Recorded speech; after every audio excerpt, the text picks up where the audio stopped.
Amazing,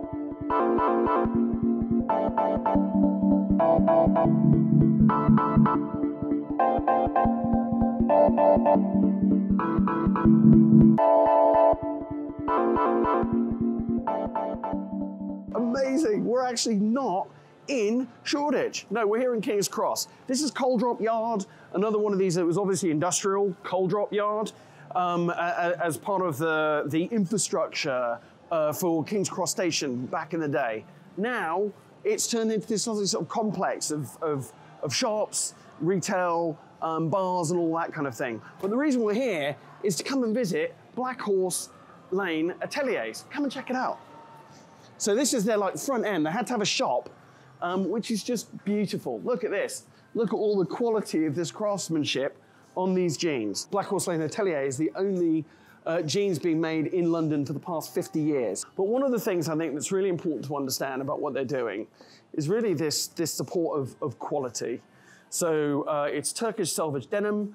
They know exactly where it's sourced from. And if we think about software supply chains and kind of open source, sometimes you don't know where stuff has come from. You know, you're pulling down something from NPM, it's like some code from GitHub, something from Stack Overflow, but NPM, you know, definitely that could be an attack vector. How do we actually maintain and know the quality of the materials? Here at Black Horse, they know the quality of all of their materials, absolutely everything. The sourcing is absolutely critical to them.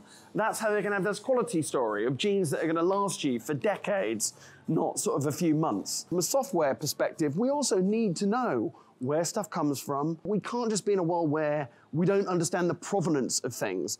And I think for me, one of the really interesting stories about Black Horse Lane Ateliers is provenance. They understand where everything comes from. They understand every single person that made the things. They don't do any outsourcing, and it's really a beautiful quality control story. So all of this stuff is absolutely curated. You know, it's not just, oh, you know, we've got a factory somewhere in China, we don't see them all the time, we just make something up and hopefully it comes and arrives, we don't have the quality. No, they have done every stitch. They know every person that's done every stitch.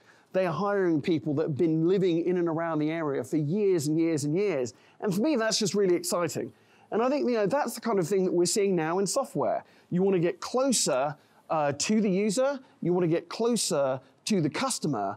And this is just, there's focus on quality. And yeah, there's a premium there. Look, these are not going to be the cheapest jeans you find, but these are jeans that are built to last and that you know everything that's made about them. And all the quality, I mean, if you look at like the stitching here, you know, how often when you get software, do you feel like it was just boshed together, right? How often when you buy clothes today, you see seams and stitches and they're not beautiful like that. This is like Amish furniture. This is like, someone said, look, it needs to be as beautiful on the inside as it is on the outside. And for me, I just think this is a revolution. You know, this is how manufacturing should be done. And indeed, you know, if I think again that one of these open source things and the question of maintenance. So Black Horse makes a commitment that if you buy from them and then you know there is a flaw, something breaks, they're going to repair that for you. They've got a sense of maintaining the things they built. They've got a sense of maintaining the goods that they've got. And I'm getting really, really some serious like retail vibes going on. I could be buying something quite quickly because I like open source software and I really, really like nice shirts. So one of the things that this story from Black Horse Lane really resonates with me is about insourcing and reshoring. The kind of thing that we're seeing in the software business, where organizations are saying, look, we can't just be outsourcing to other geographies. We can't just hope that someone else is going to build this. We've got to take charge of software development ourselves. We've got to hire software developers. We've got to train software developers. We're really reindustrializing and thinking about what does it mean to bring software development closer to the user. The kind of thing that, you know, a company like Pivotal's encouraging with Pivotal Labs. You know, the organization comes in, learn how to get better at software development.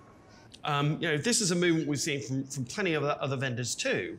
But if you look at the internet infrastructure companies, they're all about, look, you cannot outsource this. Software development does matter. It's a core business process. And this is really resonant for me. I mean, I see these parallels between Black Horse Lane and thinking about software, because frankly, it's about what's the premium we can put on something when we built it ourselves, when it's a better experience.